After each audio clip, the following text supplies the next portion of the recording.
क्या नाम है, कहाँ रहते हो, क्या समस्या है? मेरा नाम हरीश कुमार है। मेरी पत्नी का नाम बेबी कनौजिया है। मैं ग्राम पिपरिया सिंगीपुर, पोस्ट राठ, तहसील बीसलपुर, जिला पीलीभीत का निवासी हूँ।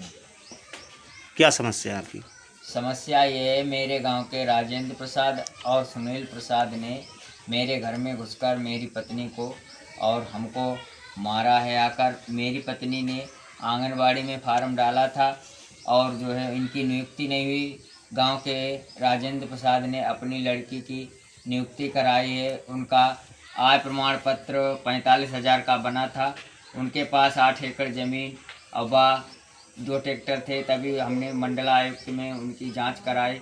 जांच के दौरान जैसे ही लेटर आया तभी से राजेंद्र प्रसाद व उनके लड़के सुनील और उनके परिवार सहित लोग हमें गंदी गंदी गालियां देते हैं, जान से मारने की धमकी देते हैं। कहते हैं लंगड़ा लंगड़ी को गोली से मार देंगे और वो कहते हैं कि जो है तुमने अगर मेरे खिलाफ़ कोई कार्रवाई करी तो मैं तुम्हें जान से मार दूंगा।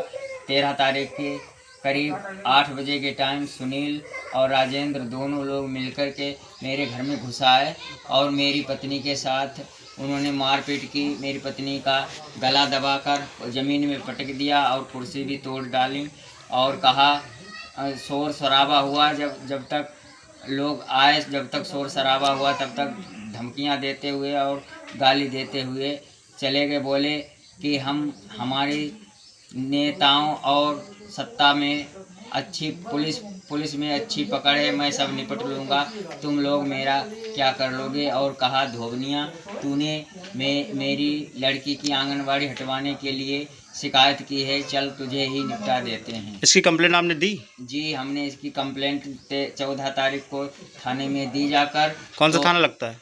करेली थाने में दी जाकर तो दरोगा रघुनाथ सिंह ने 3 वाटर पेपर में कोरे पन्ने में मेरी पत्नी से ज़बरदस्ती से साइन करवा लिए और हम लोग मना भी करते रहे। हमारा किसी प्रकार का कोई समझौता नहीं है, ना ही हमने समझौता लिया है। उन्होंने ज़बरदस्ती से राजेंद्र प्रसाद से कुछ वहाँ पीछे ले गए, राजेंद्र प्रसाद से कुछ कहा है और कहने के बाद आए 3 वाटर पेपर में मेरी पत्नी से ज़बरदस्ती से साइन करा लिए।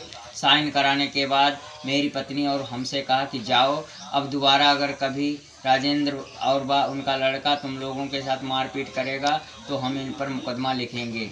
इसीलिए हम लोग निराश होकर के लौट आए। हमने कोई राजीनामा नहीं लिया। हमने कहा सर अगर आप ही ऐसा करोगे तब हम कहाँ जाएंगे। क्या चाहते हैं आप? आप लोग दोनों लोग क्या विकलांग हैं? हम दोनों लोग दोनों पैरों से विकलांग हैं। जन्म से सर, शुरू से ही हम दोनों लोग विकलांग हैं सर। और जो है हमारी पत्नी भी दोनों पैरों से विकलांग है। हमारा और कोई सहारा नहीं है सर। हमारा एक छोटा बच्चा है। हमने कहा दोषियों के प्रति कार्रवाई होनी चाहिए। जी सर, हमारी कार्रवाई होनी चाहिए। हम दोनों जने दोनों पैरों से विकलांग हैं। इनकी गर्दन हमारे गर्दन पकड़ करके हमें जमीन से पटक दिया और जमीन पे पटक करके उसके बाद से मार पीट करके और अंदर से गाली तू मेरे पीछे पड़ी है और मेरे कार्रवाई करी, तुझे आज निपटा ही देता हूँ। अच्छा, एक ऑडियो आपने फिर उसके बाद में 15 तारीख को जो है उन्होंने ऐसे हमको उन्होंने नहीं, एक आपका ऑडियो वायरल हो रहा, क्या है ऑडियो वायरल? दरोगा जी ने भी हमको धमकियां दी कि तुम राजीनामा ले लो, राजीनामा नहीं लोगे तो हम तुम्हारे साथ कठोर कार्रवाई करेंगे, तुम पर झूठा मुकदमा फंसा करके झूठे मुकदमे में फंसा के तुमको जेल भेजेंगे।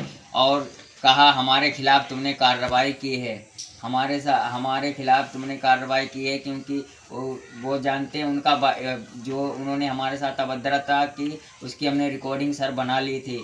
इसीलिए उन्हें पता है कि मेरी रिकॉर्डिंग बन गई, तभी वो हमारे पीछे लगे कि राजीनामा ले लो। हम चाहते हैं सर कि उन पर दोषियों के प्रति कठोर कार्रवाई होनी चाहिए। मेरी यही आपसे मांग है सर। और दरोगा जी ने कहा कि जो है 80,000 का तनख्वाह। कार्रवाई सर दोषियों के प्रति कार्रवाई नहीं हुई तो मैं यहाँ से पलायन हो जाऊँगा या अपनी आत्महत्या कर लूँगा सर। मेरी यही आपसे विनती है कि दोषियों के प्रति कठोर कार्रवाई होनी चाहिए। आपकी महान कृपा हो।